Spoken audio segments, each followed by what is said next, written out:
Okay, welcome back to another training video. In this video, we are talking numbers.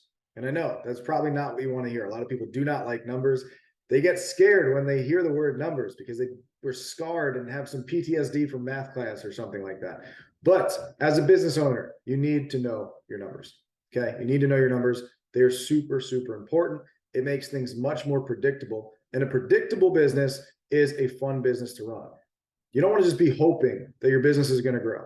Right? If you're just hoping and sitting around and hoping that you get new clients walking in, that is not a fun way to run a business. You want to have predictability, you want to have control over your growth.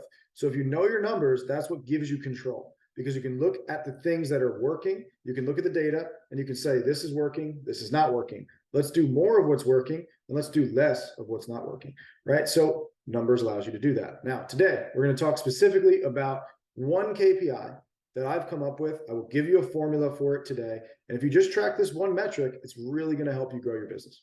All right, let me share my screen and let's dive in. Okay, let's get down to business. Let's get into the numbers. So on top of the sheet, I just wrote here, KPI equals key performance indicator. If you are new to tracking numbers, you don't know what a KPI is, that is what it stands for. Essentially, it is the metrics that you look at to track your progress in business, right? So there's so many different KPIs you could track depending on what progress you're trying to make. So revenue growth would be one that people track, profit margin, client retention rate, cost per lead, cost per acquisition. So depending on what area of the business you're trying to make progress in, there would be different metrics that you'd want to look at, and those would be your KPIs, right? So the KPI I'm going to talk to you guys about today is one that I call maximum lead cost. Okay, so a lot of people understand their cost per lead. They know how much they spend to get someone's name, phone number, email. If you don't know what your cost per lead is, you really should figure that metric out. It's very, very important, especially if you're a service business, because cost per lead really is what will allow you to have predictable marketing. Because if you can see how much does it cost for us to get someone's information, then you can say, okay, if we got their information, did they turn into a customer or not? Yes or no? What's the conversion rate? How many of them converted? And then you can figure out how much it costs you to get a client, right? So if you're getting leads for $10 and 10% of them are converting, it costs you $100 to get a new client. And then, you know, if I make $1,000 on a new client, I can spend $100 and make $1,000 back. So now you have predictability in your business. So it's very, very important to understand your cost per lead and your conversion rate. How many of the leads convert into sales? Okay, that being said, once you understand those metrics, this is a little bit of a more advanced KPI that I love to track, and it's been super beneficial, and it's really, really helpful. Okay, so it's maximum lead cost. So it's basically, what is the maximum we want to spend on a lead? In its simplest format, that's what this metric is. What is the maximum we want to spend on a lead? And not just what is the maximum we want to spend, but what is the maximum we can spend? Very, very important, right? You want to have hard data on this. And this formula that I'm about to give you will allow you to actually have data on this. So you're not just kind of guessing. A lot of people that know their lead cost, they don't really know what they should be spending on a lead. So they don't really care that much about the metric, because they're like, oh, I think if we get leads for $40, we should be able to make money. That's what they're like, just kind of throwing numbers around. They're not really, they're playing a guessing game. They don't really know. That's why this metric, in my opinion, is a very, very important KPI to know. All right. It gives you control over your advertising in a simple way. The rule is, if it's getting leads over your maximum lead cost, do less of it.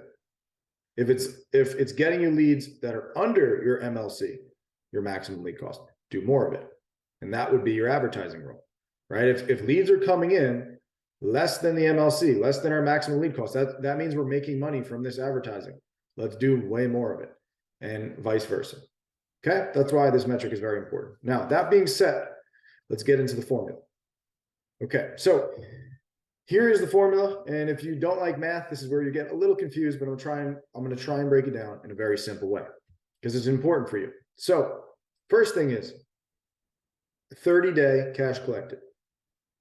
30-day cash collected. Okay, so you want to figure out, on average, how much does a client give you in their first 30 days of becoming a client?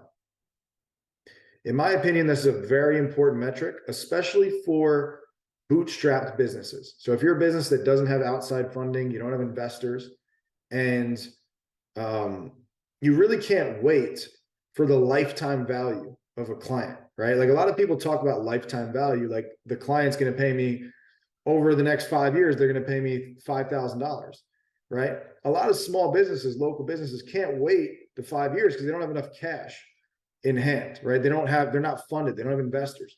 So in my opinion, a really good metric to help you grow in an efficient way that allows you to continue to spend money is 30-day cash collected, because this is how much money you're going to make in the first 30 days of getting a new client in the door, right? To me, that's a more effective metric than lifetime value for a lot of reasons, especially when you're doing a more direct response approach to marketing, okay? Which is more like every dollar is tracked, right? Which is really the marketing you should be doing when you're a newer business, or from 0 to a million, 0 to 10 million even. I think you should just do direct response, mostly direct response. Okay. So every dollar is tracked. Every dollar is measured. We spend $1, we want to make back $2 at least, right? So that being said, let's get back on track here. Average cash collected in first 30 days. Look into your POS system, look at your processing, figure out on average, what does a client give us in the first 30 days? It's a great metric to know, great metric to understand. Once you figure that out, you're going to times it by the multiplier I give you here. I'll explain what this stuff means in a little bit, but for now, just to get started, just get this metric and times it by whatever the multiplier is. So let's say you find out you make $500 in the first 30 days. You're going to times it by 0.3. If you make $600 in the first 30 days, you're going to times it by 0.1. $1,000, 0.05, etc. Okay, you're going to times it by the multiplier, and then you're going to divide by 2. And that will give you a basic maximum lead cost.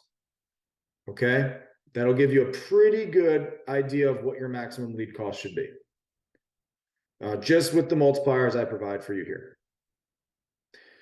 Now, potential customizations, and this is where I'll explain where I got these numbers from, because I came up with this formula because it was needed, and I think we really needed to know this number. So the customizations you can make, if you want to change the multiplier, you don't have to, because you can use these. They're pretty good general rules for what I came up with here. And they're pretty conservative numbers for what I came up with here. But if you want to customize it, you would customize it if you know your conversion rate. So if you know your conversion rate on leads that you get, if you know you convert at 50%, then you will do 0.5. If you know you convert 50% of leads that you get, you will do 0.5. Because that's what I put here is the average conversion rates, depending on how much money the offer is.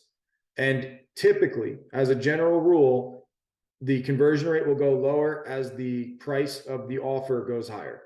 It's just harder to sell higher ticket stuff.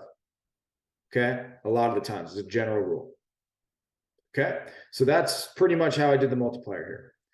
Now, that's how you could change the multiplier to if you know your conversion rate. Now, the other change you can make is to the tolerated return. So this is a tolerated return if you want to be more aggressive or more conservative. So what the tolerated return is set to by default is 2. So what does that mean? That means you will double your money. You will double your money in the first 30 days. Okay, that's what this is set to. So if you want to make double the money that you bring in the first 30 days, then that's what divided by 2 will do. If you want to be a little more aggressive, a little more risky, all right, then you can divide by 1. And that means all you want to do is break even in the first 30 days.